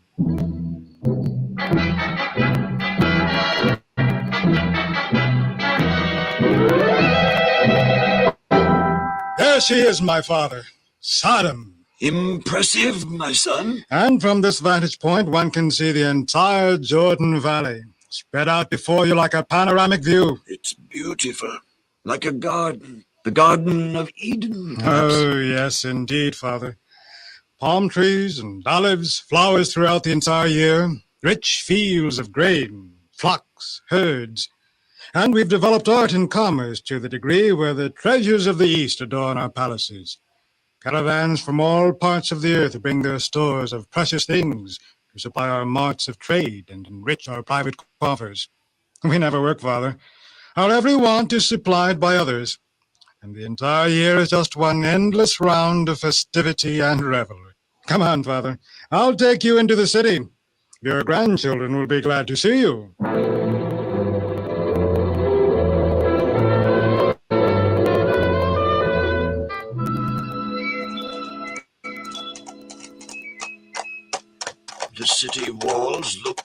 enough? No, the strongest. We took pains to make them that way. And the gates, are they guarded night and day? Every second of the time. Whoa! Whoa! Whoa! I want you to watch something, my father. You see that man walking towards the city gate? Yes. Well, I want you to watch what happens when he reaches the gate. What will happen? Just watch. Who is he? A stranger. Looks like a traveler going no place in particular. Now, see the gate guards approaching the man? They're asking him some questions. I thought so. He is just a traveler, come to our city merely to stay the night. They're beating him! They'll kill him! Well, sometimes they do. But why? We don't like strangers here in Sodom, my father, unless they're merchants who have come to ply their trade with us. We welcome to our city only those who will contribute to our wealth and pleasure. Just a traveler like that man? No, we don't want them, not even for a night. They steal our time and occupy our space. A wayfarer never comes a second time. Heartless. Of course it's heartless. That's what you taught me, Father. And it's profitable to us, to our city, and to me.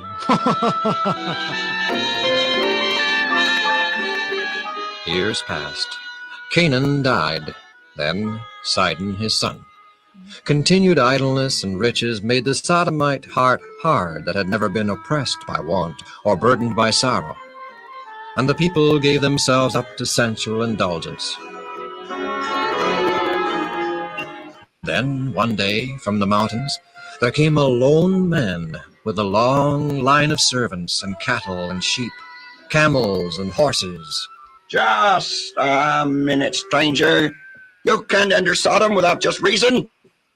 Are you a merchant? No, guard. I am not a merchant. What are you then? What do you want here in Sodom? Well, I'm not sure that's any of your affair. However, I am come to make Sodom my home. I am Lot, nephew of Prince Abram of Hebron. Lot? The wealthy Lot? My uncle Abram is probably the wealthiest man in these parts, and I am the second wealthiest. Welcome to the city of Sodom, Prince Lot. Enter. Now, please stop crying. All Sodom makes fun of me. It isn't you they make fun of. They ridicule our religion. They don't believe in God, and they think we're silly to believe in God. I don't have to keep on telling them I believe in God, do I? And you don't either, Lot. Please, for my sake, don't mention our religion anymore. Please. It's our duty to live it and to talk about it and try to get them to believe in God. No, it won't do any good. They merely turn a deaf ear to your pleadings. So please, please don't mention it anymore. For my sake. Suddenly, out of the wilderness came the Elamite forces and waged a surprise attack against Sodom.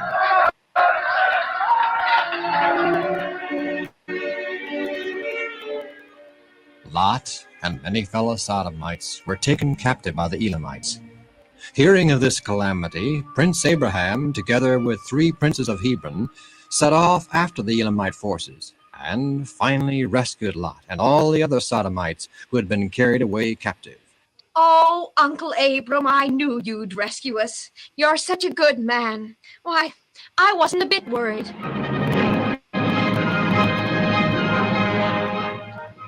Upon Abraham's return to Sodom, the king of Sodom came out to honor Abraham and his 3 confederates. The king bade Abraham take all the spoils of the battle, asking only that the prisoner should be restored. Be it known to you, O king of Sodom, that I did not engage in this rescue mission for profit or gain. Rather, I did it because the God of heaven, whom I obey and worship, bids everyone love his neighbor as himself. Do unto others, God says, as you would have others do to you. The prisoners are restored to their homes.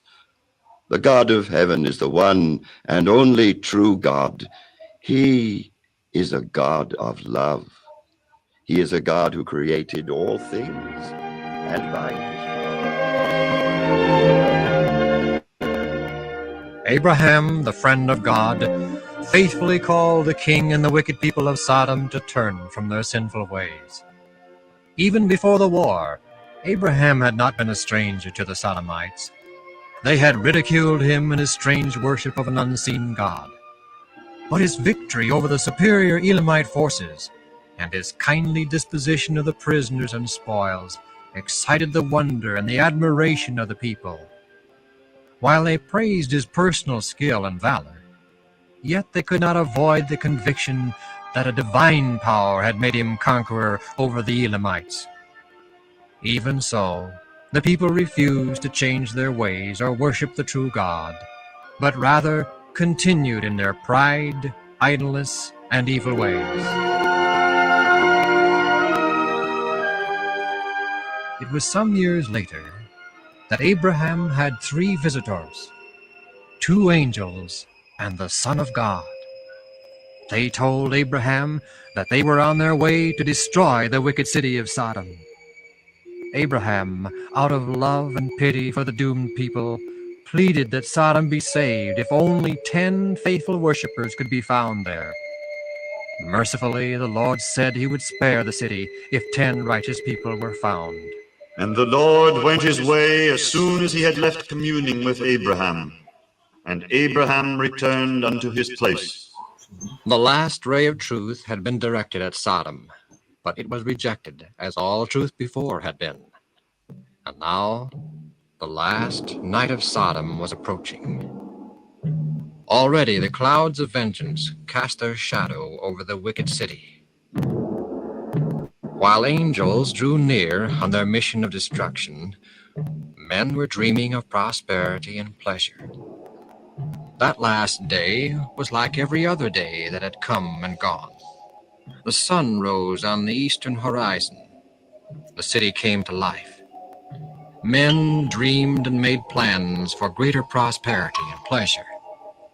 Children played in the streets. Feasting and drunkenness were everywhere. Evening fell upon a scene of loveliness and security. The landscape of unrivaled beauty was bathed in the rays of the declining sun. The coolness of eventide called forth the inhabitants of the city. Pleasure-seeking throngs were passing to and fro, intent upon the enjoyment of the hour. Follow me to the city gate, good friends, and I'll show you an exciting evening.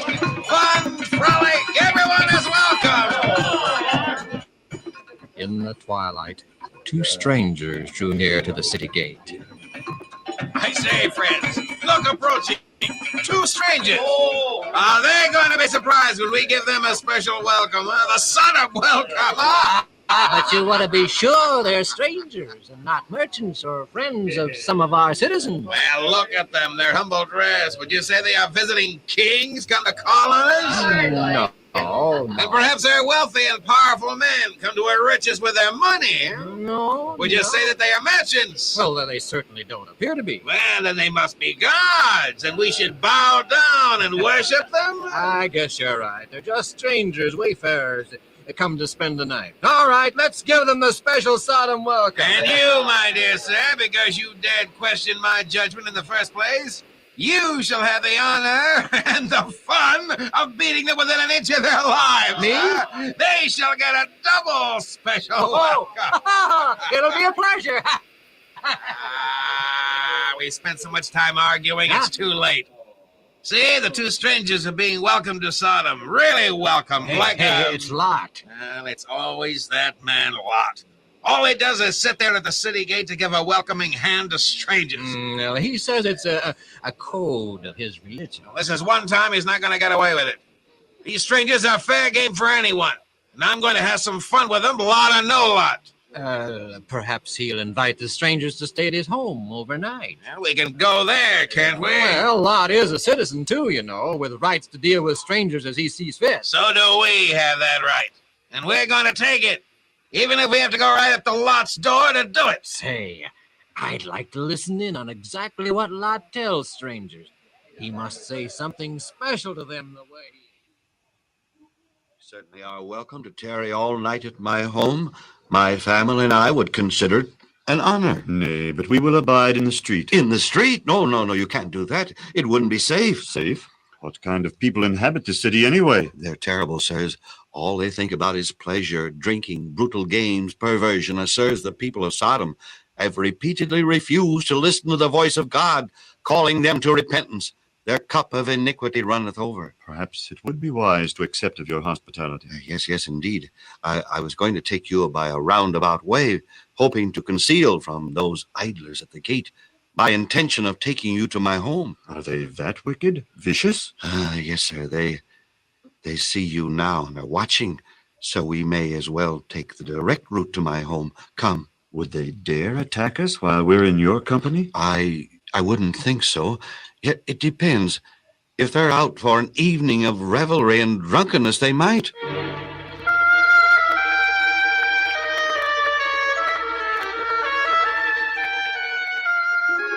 You're a generous host, Lot, you and your wife.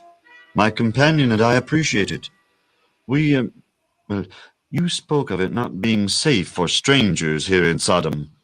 Now that we're here, guests at your home, perhaps it would be safe for us to look about the city. Oh, no, sir. I beg of you, do not venture outside of this house. You seem concerned.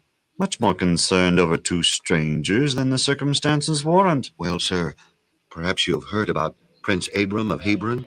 He is my uncle. He is a faithful worshiper of the true God of heaven. Through the years, Uncle Abram gave me many good examples of true hospitality. That and the fact that I, too, try to live according to God's admonition to do unto others as I would have them do to me makes me what I am today. Do I hear something? Sounds like an angry mob. Could it be the idlers from the city gate coming here? It probably is. I guess I'd better go out there. If they aren't handled just right, they might break in and take you by force. But we know you're in there. We also know you have two strangers with you. Bring those men out here or we'll come in and get them. I'm going out and talk to them. Fellow brothers of Sodom, do not do this wicked thing against me and my guests. Who are you to tell us what to do? Are you our judge? You don't hand those two men over to us right now, we'll do even worse to you than do to those two strangers. Lot, come inside. Oh, you shouldn't have pulled me in like that. Won't do any good. Now they'll break down the door and do violence to all of us. No, Lot. Those men outside, small and great, old and young, all of them are struck with blindness, so that they will presently weary of trying to find the door and leave. Struck with blindness? You're angels? We are angels. You're here in Sodom, in my home, for a specific reason? The inhabitants of Sodom have passed the limits of divine forbearance. The cry of it has become great before the face of the Lord, and the Lord has sent us here to destroy it. Angels! You will save us from that angry mob outside? You, Lot, endeavored to protect us. Now we, in turn, shall protect you. We will save you from the destruction of Sodom. You and all the members of your family who will flee with you from this wicked city. Flee? From Sodom? But this is our home. We've worked hard to build this home, and now leave it? Oh, no. Make haste, Lot. Time is short. But, Angel, we have children and grandchildren in another part of the city. Is there not time to warn them so they, too, may flee from the destruction of Sodom? There is time. Go at once. Warn them. Lot, the angry people outside, they... Fear not. Fear not, my wife. The angry mob has dispersed.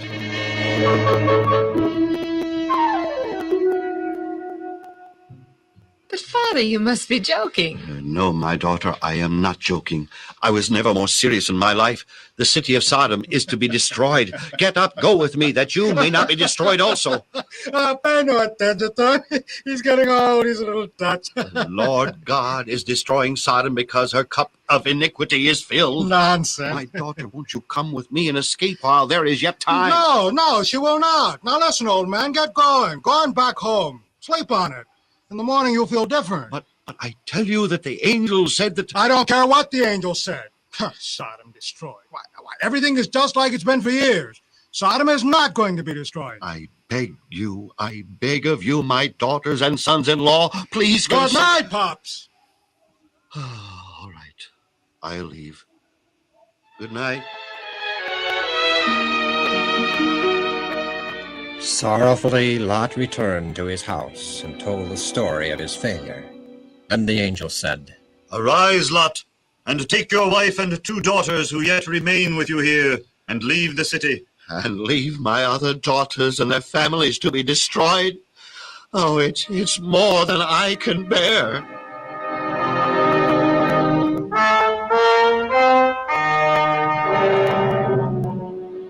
But Lot did not want to leave his possessions, and his wife refused to go. It was hard to forsake their luxurious home and all the wealth they had acquired over the many years of their toil and labor. Stupefied with sorrow, they lingered.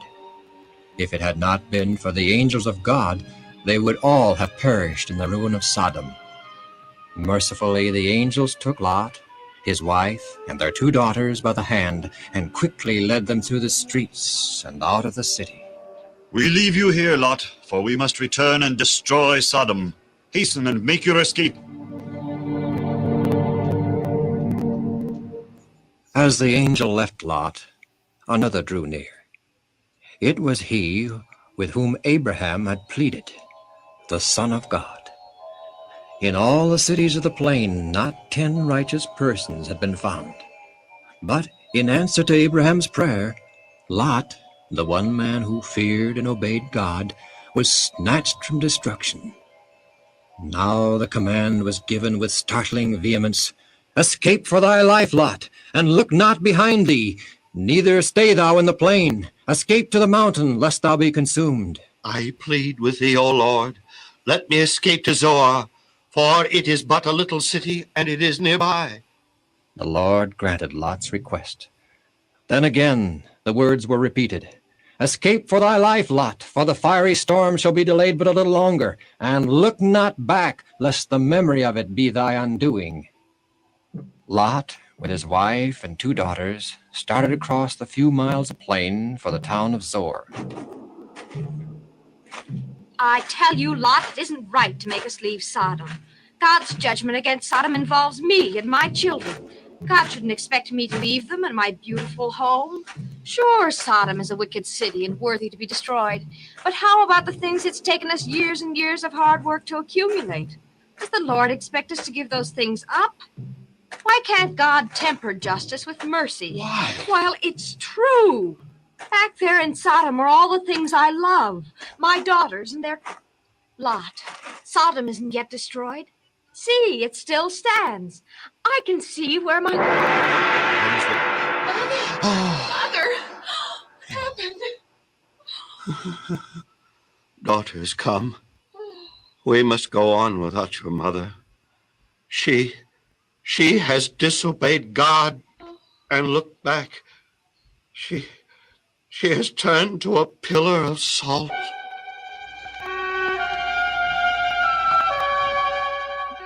The sun was risen upon the earth when Lot and his 2 daughters entered the town of Zoar. That same morning, the sun was also rising on the city of Sodom. The bright rays of that morning sun seemed to speak only prosperity and peace to the city. The stir of active life began as usual in its streets. Men were going their various ways, intent on the business or pleasure of the day. The sons-in-law of Lot arose, and as usual, they were served breakfast by their wives. And what's so funny, my husband, on this bright, sunshiny morning? Your father. My father? His obsession that Sodom is going to be destroyed. Oh, last night. Yeah, last night. Look out the window. Sodom, is it destroyed? Isn't Sodom the most beautiful and secure city in all the world? Oh, Sodom can't be destroyed, regardless of what your dear old father thinks and says. Well, he means all right. Means all right, she says. He's a weak-minded old man, scared of his own shadow. You'll have to admit that Sodom is a wicked city. Other cities and other people have been wicked. And were they destroyed? They were not. Oh, you forget your history, my dear husband. The entire world was destroyed by the flood, all except Noah and his family. Well, that's different. How about the Tower of Babel? Is that different, too? Well, look, I don't follow your reasoning. What's your point, anyway? Nothing. I'm just defending my father. Okay. I don't mind what the old man says. He's harmless. Which reminds me, your two sisters, the ones living at home, are they ever going to be mad when he drags them out of this storm? Well, it can't be. There is a cloud in the sky. Maybe this is the end of Sodom. Nonsense, such a thing. Fire! There's fire everywhere! Everything's burning! Fire! Look out the door!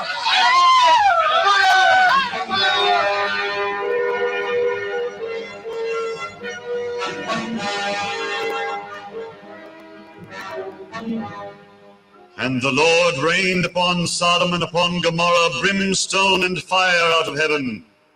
And he overthrew those cities, and all the plain, and all the inhabitants of the cities, and all that which grew upon the ground.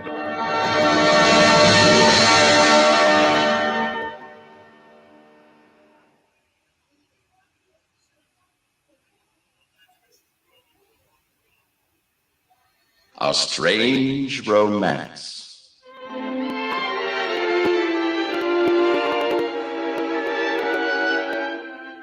And Abraham was old and well stricken in years, and the Lord had blessed Abraham in all things. Only a short time remained for Abraham and Sarah to be together, and by this time Isaac, the promised son, was past 35 years of age. Sarah, I've been thinking. What's so unusual about that, Abraham? I've been thinking about our son, Isaac. Well, that's all you've been thinking about ever since he was born, dear. The point is, do you have any new thoughts about Isaac? It's time he was getting married. Married? Mm. Isaac? Oh, he isn't old enough, Abraham. He's past 35. But he's still my baby. You're a typical mother. Did Isaac say he wants to get married? No. Good. That settles it then. He won't get married. But I told him I thought he should. Abraham, you didn't. Yes, I most certainly did. I was married, you remember, at about his age. Oh, but there's no young lady available like I mean, whom Isaac could marry. You were right the first time, Sarah, dear. There isn't anyone like you around for Isaac to marry. And you certainly don't want an inferior daughter-in-law, do you? Most certainly not. Well, then. Isaac was very cooperative. Cooperative? Well, about what? Letting me select a wife for him. Well, all right, Abraham, out with it. Oh, out with what? Well, I know you. You have something on your mind. Now, what is it? Come on, what's on your mind? I'm going to send to Mesopotamia for a wife for Isaac. Mesopotamia? Well, now, who's back there in Mesopotamia you think is good enough for Isaac? Well, I'm certainly not going to let Isaac marry an idol worshiper. Why don't you just let things go for a while, dear? Things will work out all right without your help. We are getting old, Sarah, and Isaac's affections are strong. He's gentle and yielding in disposition. If he married some young lady who did not fear God, he'd be in danger of sacrificing principle for the sake of peace and harmony. You've talked to Isaac about that? I have. Well, just what did he say? He was satisfied to leave the matter entirely in my hands. He also believes, and rightly so, that God himself will direct in the matter of choosing this wife for him. You won't let the matter drop for a while? Well, for a while, if you wish it. Well, when the time comes, you're going to Mesopotamia and look around for a wife for him? No, I said I would send to Mesopotamia. Send? Send who, pray tell? Well, Eliezer. Oh, Sarah, dear, you must remember that Isaac is a man, not a child, and we will have to give him up someday to some young lady. And we might as well do it now as later, now, while we're alive, to guide and direct.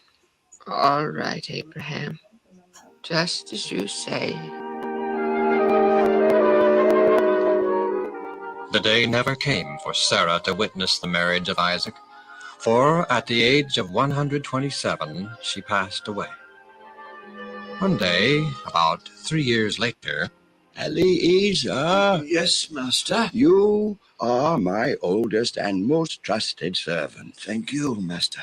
You are a man of piety, experienced and of sound judgment. Yes, master.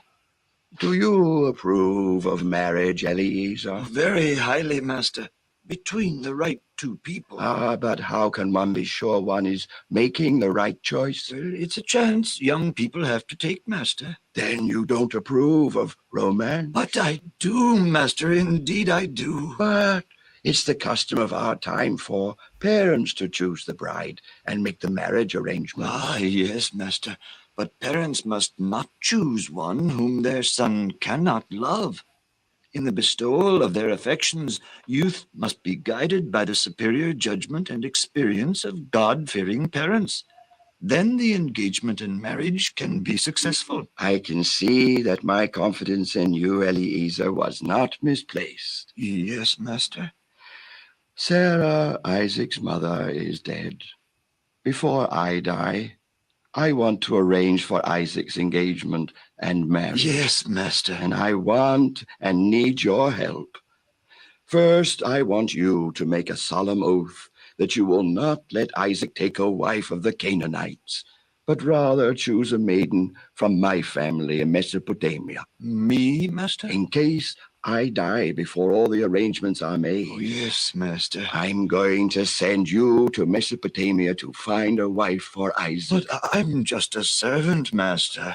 I realize, Eliezer, that I am giving you a difficult and delicate undertaking, but you can do it. God will be with you and help you. The Lord of heaven, which took me from my father's house and from the land of my kindred, shall send his angel before thee and search out the right wife for my son. You will leave for Mesopotamia within the week. You prepare yourself for the journey. I shall see that the gifts are made ready.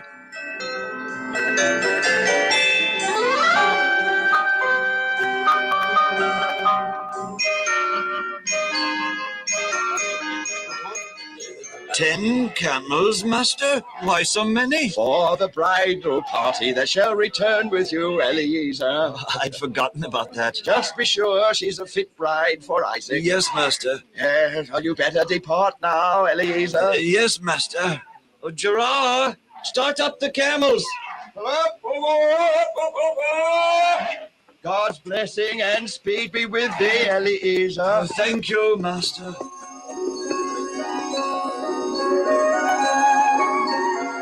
After many days, Eliezer, with the 10 camels, many costly gifts, and a retinue of servants, approached the city of Nahor in Mesopotamia. Beautiful country, Mesopotamia. Oh, surely is. And look at that city of Nahor, will you? Did you ever see such beauty? Hey, Eliezer, look over there. All the women, what are they doing? Oh, that's the city well. The women folk of the city go there to draw water for their families and flocks. Well, why don't we stop there? Seems like as good a place as any to start our search. Yes, we will stop there. At first, I want to pray and ask the Master's God to be with me. Oh, stop the camels, Gerard. O Lord, God of Master Abraham, I pray unto thee, send me good speed and show kindness unto my master Abraham. Behold, O Lord, I stand near this well where the daughters of Nahor come out to draw water. Let it come to pass, O Lord, that the damsel to whom I shall say, let down thy pitcher that I may drink, if she shall answer and say, drink, and I will give thy camels to drink also, let the same be she that thou hast appointed for thy servant Isaac. Thereby, O Lord, shall I know that thou hast showed me the right damsel, and that thou hast showered kindness upon my master Abraham. Thank you, O Lord God of Abraham. Amen. Eliezer, I think that there is one of the most beautiful girls I have ever seen. I imagine Mistress Sarah looked like that when she was young. Oh, which one, Gerard? She's wearing a red frock and a blue headdress. Oh, yes, I see her. Yeah. Oh, she is beautiful. And well-mannered, too. See how she smiles and how courteous she is to the other girls. Ah, she's quality folk, I imagine, just like Mistress Sarah. Are you going to ask her for a drink like you said in your prayer? If she comes in this direction. I hope she's the right one for Isaac. He'd love her. And we'll soon know in which direction she's going. She's putting the pitcher of water on her shoulder and... She is coming in this direction. You stay here, Gerard. I'll go down to meet her.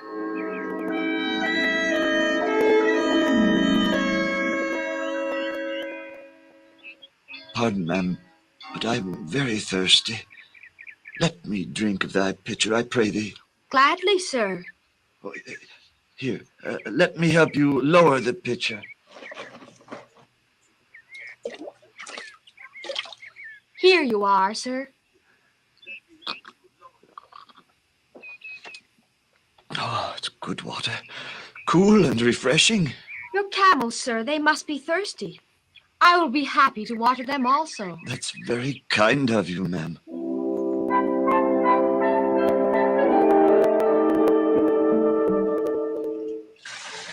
Whose daughter art thou, ma'am? I am the daughter of Bethuel, Nahor's son. May I present you with these? Oh, jewels, rings, bracelets. Oh, they're beautiful, sir. But what are they for? They're yours, ma'am, for the kindness you have shown me and my camels. Oh, but sir, it is customary in this country to give water to strangers. You will accept these small gifts? Well, it is not considered polite to refuse gifts. Oh, thank you, ma'am. And if it please you, would you tell me your name? Rebecca, sir. Rebecca? I make bold to inquire if it is possible for me and my men to partake of your hospitality for the night. I have not that authority, sir, but I shall hasten home and ask my father. You are very kind, Rebecca. I'll be back short. Begging your pardon, sir, but may I tell my father who asks for hospitality? I am a servant, a trusted servant of Prince Abraham. He is your great uncle. Uncle Abraham? The same one who used to live here? Brother of my grandfather Nahor? The same, Mistress Rebecca. I'll tell father. Oh, wonderful young lady. Oh, Lord God of Abraham, thank thee for leading me to the right damsel. Thou art a great and wise God above all. And see these rings and bracelets? He gave them to me. The stranger gave you all those? Why? Because he appreciated my help. I gave him and his camels water to drink. It's nothing unusual, surely nothing that warrants such expensive gifts. Rebecca, are you sure you didn't encourage the man to give you this jewelry? No, Father, I did not. Maybe what do you make of it? Well, perhaps where he comes from, it is customary to give such things in appreciation of kindness. Where did he come from, Rebecca? He didn't say, Father. But I know who the man is, at least who he said he is. Who did the man say he is? He said that he is a servant of Abraham. Abraham? The Abraham from Canaan? Son, go to him and bring him here at once. Yes, Father.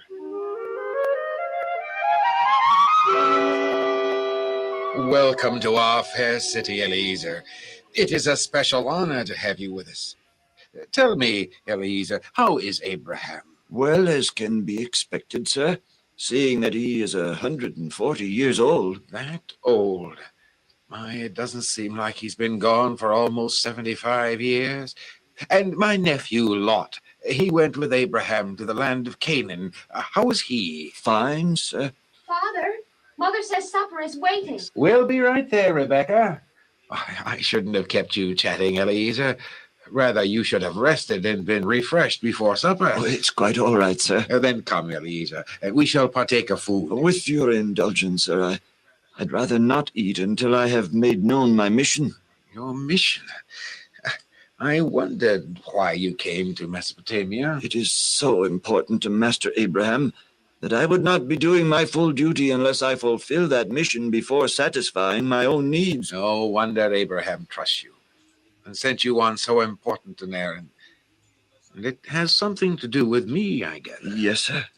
Sir, my master Abraham has a son named Isaac, and I was wondering if Abraham had any children. Isaac is his only child, sir, born to Sarah in their old age. Master Abraham was 100, and Mistress Sarah 90. My. Must have been a miracle. Yes, sir. Anyway, sir, Master Abraham said to me, "Go to Mesopotamia, and from among my kindred there." Sir, the very first young lady I approached and asked for a drink gave it to me, and also offered to water my camels. Then I gave her the gifts. My daughter, Rebecca? Yes, sir. You expect my daughter to go back with you to become Isaac's wife? The Lord has pointed her out as his chosen one for Isaac's wife. And Master Abraham said unto me, "The Lord my God will send his angel before thee to prosper thy way, and thou shalt find a wife for my son among my kindred." Well, I don't know what to say. Oh, I beg of you, sir, for my master Abraham's sake, deal kindly with me, and tell me if thy daughter Rebecca will return to Canaan and become Isaac's wife, or if she will not. If not, then I shall continue on my way and look further for a wife for Isaac. The thing, Father, surely is of God. Yes, it is. Eliezer, take Rebecca, my daughter, and let her become Isaac's wife, as the Lord has spoken. And it came to pass, when Eliezer heard these words, he bowed himself down and worshipped the Lord God of heaven. Finishing his prayer of thanksgiving, Eliezer brought forth jewels of silver and jewels of gold and costly raiment, and gave them to Rebekah. Oh, Uncle Abraham must be a very wealthy man. Oh, he is probably the wealthiest man in all his country, and he has willed all that he has to his son Isaac. Is he handsome? Isaac? Oh, I think he's very handsome. But more important, he's a good man, kind, considerate, loyal, true, and a hard worker. And Eliezer gave to Rebekah's parents and brother many precious and costly gifts. And they made a feast for Eliezer and the men with him, and they did eat and drink. Rising early the next morning, Eliezer said, "Permit me to be on my way this morning, so that I may go immediately to my master Abraham." You're going to take my daughter away so quickly? I think that Rebecca should remain here with us for a little while to make preparations for the marriage. Yes, at least 10 days. After all, this is all very sudden. I understand and appreciate your feelings in the matter, but the matter is urgent. My master Abraham will be awaiting my return, and at his age, anything could happen. Why don't we ask Rebecca and see what she thinks? Laban, call your sister. Here I am, Father. Rebecca, Eliezer wishes to take you to Canaan right away, this morning. But we want you to stay here for a while, Rebecca, at least for 10 days. Whatever you wish, daughter, so shall it be. Will you go with this man? I will go.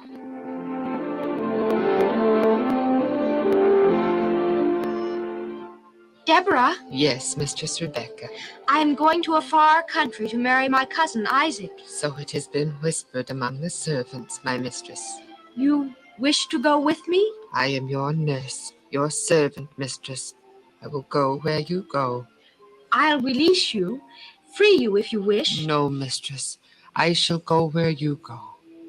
Thank you, Deborah. Help my handmaidens pack, will you? We depart within the hour. Yes, mistress.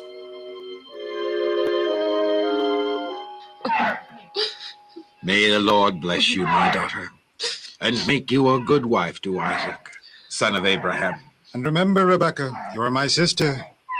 May you be the mother of a great nation. All right, Gerard, let's be on our way. Goodbye, Rebecca. Do let us know how you get along, dear. We'll be so anxious about you. Goodbye, my Goodbye, daughter. my sister. Goodbye. Goodbye.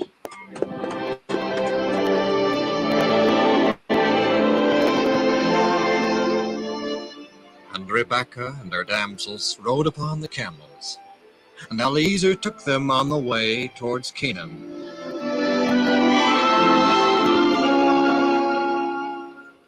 Meanwhile, in the south country of Canaan, Isaac, taking care of his father's sheep, mumbles to himself. Eliezer's been gone long enough to get there and back. I wonder if he's found a wife for me.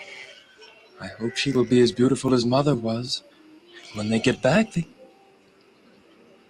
will go to Father's place in Beersheba, not here. Romeo? Romeo! I better go home or I'll miss them.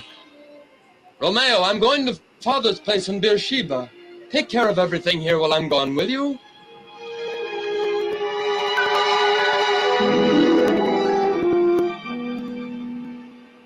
Oh, don't blame you, my son. I was nervous and worried too when I got married. But Father, maybe something happened to them. Nothing's happened, my son. Then why aren't they here? Eliezer's scarcely been gone long enough to get straight there and look around, much less get back. Remember, it's a long way to Mesopotamia. Maybe he couldn't find the right girl to be my wife. I know God wants you to get married. It's the only way. His promise of seed as innumerable as the sands of the sea is to be fulfilled. God will lead Eliezer to the right young lady. And it'll be nice having grandchildren. When do you think Eliezer will arrive, Father? Son, it won't do any good to worry. Calm down. Perhaps it would be well if you went out to the west pasture and checked with the chief shepherd there. That will take your mind off Eliezer and ease your worry. All right, Father. Meanwhile, the caravan of 10 camels, led by Eliezer, is drawing closer and closer to Beersheba. Tired, Mistress Rebecca? Slightly. Perhaps we'd better stop and make camp for the night. How near are we to the home of Isaac? Oh, we're almost there, Mistress Rebecca. See those sheep? They belong to Master Abraham. I keep wondering what he's like. Oh, he's a wonderful man, Mistress Rebecca. Do you think he'll love me? Oh, you mean Master Isaac? Oh, yes, Mistress Rebecca. Master Isaac will love you. And I'm sure everyone will. Master Abraham, everyone. Eliezer, I'm so afraid I'll say or do the wrong thing. Just be your natural, sweet self, Mistress Rebecca. I've been with the family since long before Master Isaac was born. I know them as well as anyone in this world, and I know they will love you. Eliezer, ahead of us there. Looks like someone walking. Yes, it surely looks like it. And whoever it is coming in this direction. I wonder who... Oh. Who would come to meet us way out here in the fields? Well, it could just be your future husband. Isaac? That, Mistress Rebecca, is Isaac, son of Abraham. He is coming to meet us. Eliezer, stop the camels so I can dismount. Gerard, stop the camels. Oh, no. I'm nervous, Eliezer. Of course you are, Mistress Rebecca. But you just leave everything to me.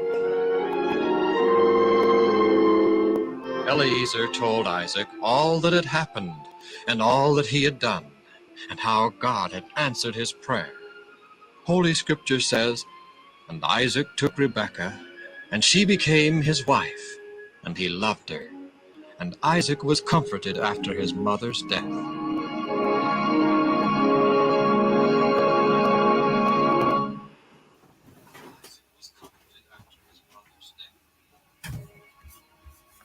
The cheating twin cheated.